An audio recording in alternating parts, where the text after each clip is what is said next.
Bali ganito ang kwento niya. Nakita ko may oras pa sa gabi. So nagbike ako. Papawis tayo. Goods yun, di ba? Eh di wow. Ikot lang tayo rito sa may strip. Oh, daan tayo sa may shop na to. At natipuhang umorder ng cheese samosa. Dating na ako umorder dito. Masarap yung cheese samosa nila dito. 4 na piraso, 100 fils lang. O 15 pesos sa pera natin. So umorder na rin ako ng karakti. Yan. Partner yan, syempre. Alright, the best. Nakita naman natin kung paano gawin. Kaya makakasigurado tayong ewan ko. At yun na nga, enjoy na nga natin yan. Tambay muna tayo rito sandali bago umuwi ulit. Walong piraso yan, boy. Na mamantika. Yan, o. Sarap yan.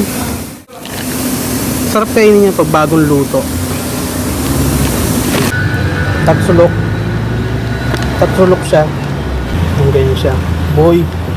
Ganyan siya, boy. Inuman mo ng karakti.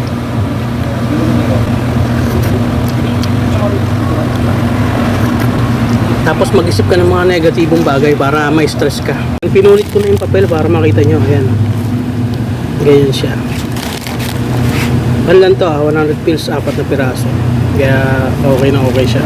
200 pills yung binili ko, so 8 piraso. Marunong kayo mag-plus?